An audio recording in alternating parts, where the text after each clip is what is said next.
ਤੁਸੀਂ ਅੱਜ ਕੱਲ ਜਾ ਕੇ ਬਿਊਟੀ ਪਾਰਲਰ ਦੇ ਬਲੀਚ ਲਾ ਦੇ ਲੋ ਮੂੰਹ ਤੇ ਪਹਿਲਾ ਤੈ ਲਾ ਦੂਸਰੀ ਲਾ ਤੀਸਰੀ ਲਾ ਕੇ ਜਿਹੜੇ ਕੈਮੀਕਲ ਹੁੰਦੇ ਨੇ ਵਕਤੀ ਤੌਰ ਤੇ ਤੁਹਾਡਾ ਚਿਹਰਾ ਚਿੱਟਾ ਸਫੈਦ ਗੋਰਾ ਹੋ ਜਾਂਦਾ ਹੈ। ਉਸ ਤੋਂ ਬਾਅਦ ਚੰਦ ਦਿਨਾਂ ਤੋਂ ਬਾਅਦ ਤੁਸੀਂ ਦੇਖੋਗੇ ਬੀਬੀਆਂ ਦਾ ਰੰਗ ਦੇ ਅੰਦਰ ਨਾ ਧੱਬੇ ਨਜ਼ਰ ਆਣਗੇ, ਸਿਆਹ ਰੰਗ ਦੇ ਕਾਲੇ ਰੰਗ ਦੇ ਧੱਬੇ ਜਿਹੜੇ ਜ਼ਾਹਿਰ ਹੋ ਜਾਣਗੇ, ਉਹ ਨੁਕਸਾਨਦੇਹ ਨੇ। ਫਿਰ ਦੂਸਰੀ ਸਕਿਨ ਜਿਹੜੀ ਅੰਦਰ ਵਾਲੀ ਵੀ ਹੁੰਦੀ ਉਹਨੂੰ ਵੀ ਖਰਾਬ ਕਰ ਦਿੰਦੇ ਨੇ।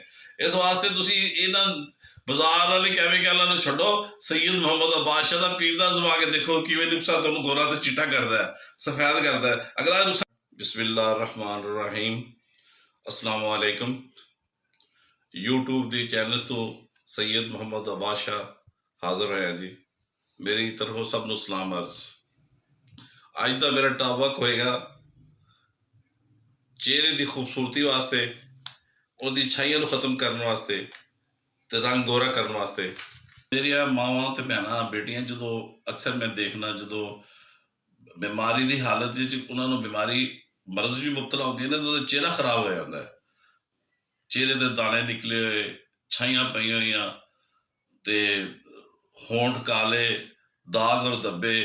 बच्चियां खूबसूरत होंदियां ने, लेकिन मैं वेख के हैरान होना कि उन्होंने बाजार दियां जिहड़ियां लैके ना कैमिकल वाली क्रीमां इस्तेमाल कर करके अपने आप को चेहरा खराब किया होंगे। मैं उन्होंने बेटियों ने समझाना कि बेटियो कि तुसी ये चीज़ां जिहड़ी लांदे ने वक्ती तौर पर तुहानूं सही फायदा करदियां ने।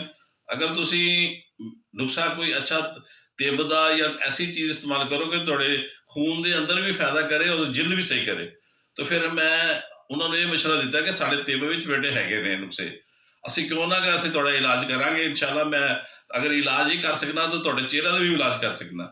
इस वास्ते मैं कुछ अगलियां देसी अद्वियात के अंदर मैं खूबसूरती वास्ते अपनी बेटियां वास्ते नुस्खा दे रहा, जी मतलब सुबह शाम रात को भी ला सकते हैं, वो क्रीम अपने घर भी बना सकते हैं।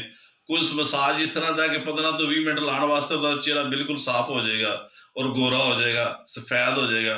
वो साढ़े तिब भी है इलाज। तो दूसरी चीज़ा जो असी खाने अल्लाह पाक ने नियमत दी ने, पालक है, टमाटर है, आलू है, सारी चीज़ों की विटामिन सी है, विटामिन डी है, विटामिन ई है, जिहड़ियां इन्हां चीज़ों तो असीं महरूम है। असीं अपने चीज़ां ना खाण दी वजह नाल ये सारी जो विटामिन ना मिलणगे तो जिस दे अंदर स्किन के अंदर वो चीज़ां नहीं रहणगियां। स्किन के अंदर वो चीज़ां च दाग धब्बे शुरू हो जाएंगे और रौनक नहीं आएगी, वो चेहरा साफ नहीं होएगा, वो फिर ऐसी चीज़ों का रस्ता इख्तियार कर जाएगी। स्किन जी मतलब अच्छी नहीं लगी, धब्बे नज़र आएंगे। उन्होंने धब्बियां मैं खत्म करने वास्ते अपने तिब का नुस्खा तुहानूं तजवीज़ करांगा। तुसीं इंशाअल्लाह मेरा इस्तेमाल करो। चेहरे ते जदों तुसीं क्रीम लाओगे बना के देसी, तो यह जो कैमिकल वाली क्रीमां खत्म कर दोगे। तो एक दो टोटके मेरे को होर भी ने जिहड़े तुसीं रोज़ाना अपने घर च रखते भी हो, तुहाडे कोल मौजूद होंदे ने, तुहानूं कोई लैण की जरूरत नहीं। शहद भी तुहाडे कोल मिलेगा, टमाटर भी तुहाडे कोल मिलेगा, हल्दी भी तुहाडे कोल मिलेगी। ये सारियां चीज़ां तुहाडे घर पईयां ने, तुसीं इहनूं इस्तेमाल करो। तरीका तुहानूं मैं दसना, देखो इंशाअल्लाह 10 मिनट बाद रंग गोरा। मेरे बेटे तुसीं ये इस्तेमाल करके देखो, तो कदे याद करोगे बाबा जी ने मेरा इलाज ही किया सी, हुण मेरा इलाज बेकम भी कर दिता है। ये जो करोगे तो फिर मैं तुहाडे बालां वास्ते भी दसांगा जिहड़े तुहाडे बाल गिरदे ने। अक्सर हारमोन औरतां दे ने ना जे बालां दी जड़ां कमजोर होंदियां ने, उम्र तो पहले ही बच्चियां दे डिगने शुरू हो जाते हैं। वो पता क्यों डिगते हैं, उसकी अगे मैं अगली वीडियो बनावांगा, फिर मैं दसांगा। अच्छा, मैं ये मशवरे तुहानूं दे दित्ते ने, अगे मैं तुहानूं अपनी दवाइयां का इलाज भी देंगा। और तुसीं देखोगे जिवें तुसीं लाओगे फिर मैं दसना भी बाबा जी की इस दवाई नाल असीं किवें गोरी चिट्टियां होई हैं। अगर तुसीं इहदे विच बचना है तो साडे तिब विच इंशाअल्लाह इंतहाई तौर पर बहुत ही अच्छा इलाज है। और ये ऐसा इलाज है कि जिहड़ा दोबारा तो एक बार ठीक हो जाए तो फिर उस तो बाद दोबारा रंग बरकरार ही रहता है, उस तो बाद काला नहीं होता। ਉਹਦੇ ਵਿੱਚ कुछ चीज़ां ऐसियां ने ਜਿਹੜੀਆਂ ਅਸੀਂ ਤੁਹਾਨੂੰ ਦੱਸਾਂਗੇ। पहला नंबर तो है संदल। संदल दो किस्म की होती है, एक चिट्टी होती है, एक सुरख होती है। ਅਸੀਂ दोनों ही इस्तेमाल कर रही ने। लीमू का पानी इस्तेमाल करना, दाल मसूर करनी है, मैदा करना है, गूंद कतीरा करना है, और असी मक्खन या चिकनाई वाली कोई चीज़ भी इस्तेमाल कर सकते हैं। इसका तरीकाकार जो मैं तुहानूं वीडियो भेजांगा बनाने का तुहाडे सामने आ जाएगा। और ये तुसीं अपने हाथ नाल खुद क्रीम तैयार करोगे।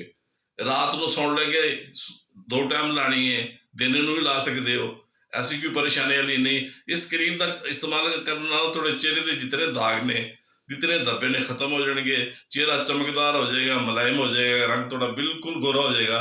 ये जिस्म के अंदर vitamin E, vitamin D, vitamin C ਇਹਦੇ ਕਮੀ ਹੋਣ ਨਾਲ ਵੀ ਚਿਹਰਾ ਜਿਹੜਾ ਸਾਫ਼ ਨਹੀਂ ਹੁੰਦਾ। ਇਹਦੇ ਵਿੱਚ ਤੁਹਾਨੂੰ ਫੋਲਿਕ ਐਸਿਡ ਜਿਹੜੀ ਅੱਜ ਕੱਲ੍ਹ ਸਬਜ਼ੀਆਂ ਅਸੀਂ ਖਾਂਦੇ ਹਾਂ, ਇਹਦੇ ਪਾਲਕ ਦੇ ਵਿੱਚ ਫੋਲਿਕ ਐਸਿਡ ਹੈ। ਤੁਸੀਂ ਜ਼ਿਆਦਾ ਇਸਤੇਮਾਲ ਕਰੋ। ਅਗਰ ਤੁਸੀਂ ਦਵਾਈਆਂ ਨਹੀਂ ਖਾਂਦੇ, ਅਗਰ ਇਹਦਾ ਦੁੱਧ ਦਾ ਮਿਕਦਾਰ ਜ਼ਿਆਦਾ ਇਸਤੇਮਾਲ ਕਰੋ, ਵਿਟਾਮਿਨ ਏ ਇਸਤੇਮਾਲ ਕਰੋ, ਜਿਹਦੇ ਵਿੱਚ ਤੁਹਾਨੂੰ ਨਾ ਤੁਹਾਡਾ ਫੇਸ ਬਿਲਕੁਲ ਸਫੈਦ ਤੇ ਚਿੱਟਾ ਹੋ ਜਾਏਗਾ।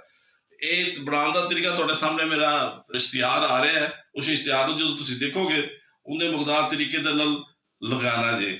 ਇਹ ਦੂਸਰਾ ਹੈ ਕਿ ਇੱਕ ਨੁਕਸਾ ਮੈਂ ਇਸ ਤੋਂ ਅੱਗੇ ਹੋਰ ਦੇ ਰਿਹਾ, ਜਿਹੜਾ ਬੜਾ ਪਿਆਰਾ ਦੇ ਰਿਹਾ, ਮਗਜ਼ ਬਦਾਮ ਜਿਹੜੇ ਅਸੀਂ ਖਾਂਦੇ ਹਾਂ, ਇਹ ਮਿੱਠੇ ਹੋਣ, ਕੜਵੇ ਨਾ ਹੋਣ, ਸ਼ੀਰੀ ਹੋਣ ਬਿਲਕੁਲ।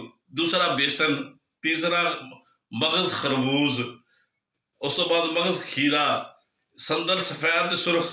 ਇਹ ਚੀਜ਼ਾਂ ਕਿਤਨੀਆਂ ਹੋ ਗਈਆਂ, ਗਿਣ ਲਓ ਤੁਸੀਂ। ਮਗਜ਼ ਖਰਬੂਜ਼ਾ, ਮਗਜ਼ ਤਰਬੂਜ਼, ਮਗਜ਼ ਖੀਰਾ, ਸੰਦਲ ਸਫੈਦ, ਸੰਦਲ ਸੁਰਖ। ਇਹਨਾਂ ਦੇ ਮਕਦਾਰ ਵਜ਼ਨ ਤੁਹਾਨੂੰ ਮੈਂ ਆਪਣੇ ਸਾਹਮਣੇ ਆਪਣੇ ਇਸ਼ਤਿਹਾਰ ਦੇ ਦਿਆਂਗਾ। ਉਹਦੇ ਹਿਸਾਬ ਨਾਲ ਤੁਸੀਂ ਇਸਤੇਮਾਲ ਕਰਨਾ, ਤਰੀਕਾ ਇਸਤੇਮਾਲ ਵੀ ਤੁਹਾਨੂੰ ਦੱਸਾਂਗਾ। ਇਸ ਦਾ ਸਫੂਰ ਤਿਆਰ ਕਰ ਲੈਣਾ ਹੈ। ਇਹ ਜਦੋਂ ਵੀ ਤੁਸੀਂ ਲੈਣਾ, ਪਾਊਡਰ ਨੂੰ ਲੈ ਕੇ ਦੁੱਧ 'ਚ ਮਿਲਾਇਆ, ਲਾ ਕੇ ਤੁਸੀਂ ਜਿਵੇਂ ਫੇਸ਼ੀਅਲ ਕਰਦੇ ਹੋ, ਇਹ ਫੇਸ਼ੀਅਲ ਹੈ ਤੁਹਾਡਾ ਮੇਰਾ ਦੇਸੀ। ਲਾ ਕੇ ਅੱਧੇ ਘੰਟੇ ਬਾਅਦ ਆਪਣਾ ਮੂੰਹ ਧੋ ਲਓ ਤੁਸੀਂ, ਇਨਸ਼ਾਅੱਲਾ। ਉਸ ਤੋਂ ਬਾਅਦ ਇਹ 15 ਦਿਨ ਤੁਸੀਂ ਕਰਕੇ ਮੇਰਾ ਨੁਕਸਾ ਦੇਖੋ। ਔਰ ਸੈਯਦ ਬਾਦਸ਼ਾਹ ਦੇ ਜਿਹੜੇ ਕੀਤੇ ਨੁਕਸੇ ਹਕਮਤ ਦੇ ਲਿਹਾਜ਼ ਨਾਲ ਜਿਹੜੇ ਪਹਿਲੇ ਭੇਜੇ ਨੇ, ਅੱਜ ਤੁਸੀਂ ਆਪਣੇ ਚਿਹਰੇ ਦੀ ਖੂਬਸੂਰਤੀ ਵਾਸਤੇ ਸੁਭਾ ਕੇ ਦੇਖੋ। ਇਹ ਮੇਰਾ ਨੁਕਸਾ ਜਿਹੜਾ ਤਿਬਦ ਹੈ ਔਰ ਇਨਸ਼ਾਅੱਲਾ ਤਜਰਬੇਕਾਰ ਹੈ। ਇਹ ਹਮੇਸ਼ਾ ਤੋਂ ਤੁਸੀਂ ਯਾਦ ਕਰੋਗੇ ਵਾਕਿਆ ਮੇਰੀ ਬੇਟੀਆਂ ਨੂੰ। ਤੇ ਮੇਰੀ ਮਾਵਾਂ ਜਿਹੜੀਆਂ ਬਹੁਤ ਜ਼ਿਆਦਾ ਉਮਰ ਦੀਆਂ ਹੋ ਗਈਆਂ ਨੇ, ਮਹਿਸੂਸ ਐਵੇਂ ਹੁੰਦਾ ਕਿ ਜੋ ਬੜੀ ਉਮਰ ਦੀਆਂ ਹੋ ਗਈਆਂ ਨੇ।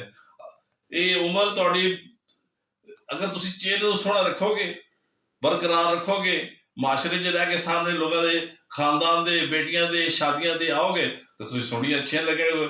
ਅਗਰ ਚਿਹਰਾ ਹੀ ਨਵਾਇਆ ਅੱਛਾ, ਖਰਾਬ ਦਾਗ ਲੱਗੇ ਨੇ, ਛਾਈਆਂ ਪਈਆਂ ਨੇ, ਤੇ ਚਿਹਰਾ ਖਰਾਬ ਹੈ, ਤੇ ਤੁਸੀਂ ਮਤਲਬ ਆਪਣੇ ਆਪ ਨੂੰ ਦੇਖਣ ਵਾਲਾ ਦੂਸਰਾ ਹੀ ਮਹਿਸੂਸ ਕਰਦਾ ਵੀ ਤੁਹਾਡਾ ਰੰਗ ਕਾਲਾ ਹੈ।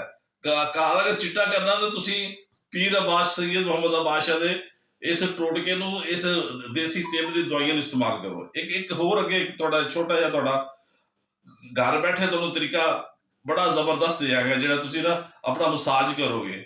ਮਸਾਜ ਦਾ ਤਰੀਕਾ ਇਹ ਹੈ, ਸਿਰਫ 10 ਮਿੰਟ ਦੇ ਅੰਦਰ ਅੰਦਰ ਤੁਹਾਡੀ ਜੁਰੀਆਂ ਜਿਹੜੀਆਂ ਨੇ ਖਤਮ ਹੋ ਜਾਣਗੀਆਂ ਤੇ ਰੰਗ ਤੁਹਾਡਾ ਸਾਫ਼ ਹੋ ਜਾਏਗਾ। ਜਿਲਦ ਬਿਲਕੁਲ ਇਸ ਤਰ੍ਹਾਂ ਹੋਏਗੀ ਜਿਵੇਂ ਤੁਸੀਂ ਜਵਾਨ ਹੋ ਗਏ ਨੇ। ਛੋਟਾ ਜਿਹਾ ਟੋਟਕਾ, ਬਹੁਤ ਵੱਡਾ ਇਸ ਤਰ੍ਹਾਂ ਨਹੀਂ ਹੈਗਾ। ਤੁਸੀਂ ਜਦੋਂ ਇਸਤੇਮਾਲ ਕਰੋਗੇ, ਤੁਹਾਡਾ ਚਿਹਰਾ ਬਿਲਕੁਲ ਮੁਲਾਇਮ ਹੋ ਜਾਏਗਾ, ਸਾਫ਼ ਸੁਥਰਾ ਹੋ ਜਾਏਗਾ, ਗੋਰਾ ਹੋ ਜਾਏਗਾ। ਉਹਦੇ ਵਿੱਚ ਇਹ ਹੈਗਾ ਕਿ ਬਾਅਦ ਔਰਤਾਂ ਨੂੰ ਹਮਲ ਹੁੰਦਾ ਨਾ, ਤੇ ਚਿਹਰੇ ਤੇ ਛਾਈਆਂ ਪੈ ਜਾਂਦੀਆਂ, ਥੱਲੇ ਦਾਗ ਪੈ ਜਾਂਦੇ ਨੇ। ਉਹ ਬੜੀਆਂ ਵਿਚਾਰੀਆਂ ਪਰੇਸ਼ਾਨ ਹੁੰਦੀਆਂ ਨੇ ਕਿ ਇਹ ਦਾਗ ਪਤਾ ਨਹੀਂ ਹੁਣ ਕਿਉਂ, ਕਿਸ ਤਰ੍ਹਾਂ ਮਿਟਣਗੇ। ਇਹ ਅਸਲ 'ਚ ਵਿਟਾਮਿਨ ਸੀ, ਏ ਔਰ ਫਲਾਰ ਦੀ ਕਮੀ ਦੀ ਵਜ੍ਹਾ ਨਾਲ ਪੈ ਜਾਂਦੀਆਂ ਨੇ। ਜਦੋਂ ਤੁਸੀਂ ਆਪਣੀ ਸਕਿਨ ਨੂੰ ਵਿਟਾਮਿਨ ਈ ਔਰ ਸੀ ਦਿਓਗੇ, ਤੁਸੀਂ ਡਾਇਰੈਕਟ ਦਿਓ ਨਾ, ਤੁਸੀਂ ਆਪਣੇ ਚਿਹਰੇ ਤੇ ਉਹ ਚੀਜ਼ਾਂ ਕੈਮੀਕਲ ਨਹੀਂ ਨਾ ਲਾਓ। ਤੁਸੀਂ ਇਹ ਲਾਓਗੇ ਜਿਹੜੇ ਮੈਂ ਤੁਹਾਨੂੰ ਦੱਸ ਰਿਹਾ। ਉਹਦੇ ਵਿੱਚ ਇਹ ਹੈ ਕਿ ਤੁਸੀਂ ਲੀਮੂ ਦਾ ਰਸ ਲੈਣਾ ਹੈ, ਇੱਕ ਚੁਟਕੀ ਹਲਕੀ ਹਲਦੀ ਲੈਣੀ ਹੈ, ਤੇ ਠੰਡੇ ਪਾਣੀ ਦੇ ਨਾਲ ਤੁਸੀਂ ਛਿੱਟੇ ਮਾਰਨੇ ਚਿਹਰੇ ਨੂੰ ਪਹਿਲੇ। ਉਸ ਤੋਂ ਬਾਅਦ ਤੁਸੀਂ ਸ਼ਹਿਦ ਦੇ 2 ਚਮਚ ਜਿਹੜੇ ਇਹਦੇ ਸ਼ਾਮਿਲ ਕਰਨੇ ਨੇ। ਇਹਨਾਂ ਨੂੰ ਮਿਕਸ ਕਰੋ। ਮਿਕਸ ਕਰਕੇ ਅੱਛੀ ਤਰ੍ਹਾਂ ਜਦੋਂ ਇਹ ਸਾਰਾ ਕੁਝ ਤਿਆਰ ਹੋ ਜਾਏ, ਇਹਦੇ ਨਾਲ ਇੱਕ ਟਮਾਟਰ ਲੈਣਾ, ਉਹਦਾ ਇੱਕ ਦਾਣਾ, ਉਹਨੂੰ ਵੀ ਕੱਢ ਕੇ ਤੁਸੀਂ ਮਿਕਸ ਕਰ ਲੈਣਾ।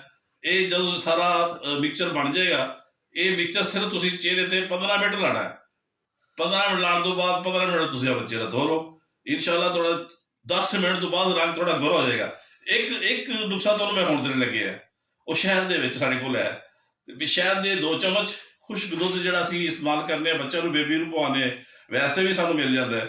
ਉਹਦੇ 'ਚ ਇੱਕ ਟਮਾਟਰ ਪਾਉਣਾ, ਇੱਕ ਹਲਦੀ ਚੁਟਕੀ ਪਾਣੀ ਹੈ। ਇਹ ਸਾਰੀ ਚੀਜ਼ਾਂ, 1 ਚਮਚ ਤੁਸੀਂ ਸ਼ਹਿਦ ਪਾਣਾ ਹੈ, 2 ਚਮਚ ਤੁਸੀਂ ਖੁਸ਼ਕ ਦੁੱਧ ਪਾਣਾ ਹੈ, 1 ਟਮਾਟਰ ਪਾਣਾ, 1 ਹਲਦੀ ਦੀ ਚੁਟਕੀ ਪਾਣੀ ਹੈ। ਇਹਦਾ ਮਿਕਸਰ ਬਣਾ ਕੇ ਤੁਸੀਂ ਇਸਤੇਮਾਲ ਕਰੋ। ਇਹ ਮੂੰਹ ਤੇ ਜਦੋਂ ਤੁਸੀਂ ਲਾ ਕੇ 15 ਮਿੰਟ ਬਾਅਦ ਛੋੜ ਦਿਓ। 15 ਮਿੰਟ ਬਾਅਦ ਧੋਗੇ, 15 ਮਿੰਟ ਬਾਅਦ ਤੁਹਾਡਾ ਰੰਗ ਐਵੇਂ ਗੋਰਾ ਤੇ ਚਿੱਟਾ ਹੋ ਜਾਏਗਾ, ਤੁਹਾਡੇ ਦਾਗ ਖਤਮ ਹੋ ਜਾਣਗੇ। ਇਸ ਤੋਂ ਬਾਅਦ ਇਨਸ਼ਾਅੱਲਾ ਮੇਰੀ ਜ਼ਿੰਦਗੀ ਦੇ ਨੈਕਸਟ ਤੁਹਾਨੂੰ ਫਿਰ ਵੀ ਮੈਂ ਮਸ਼ਵਰਾ ਦਿਆਂਗਾ। ਅੱਲਾ ਹਾਫਿਜ਼।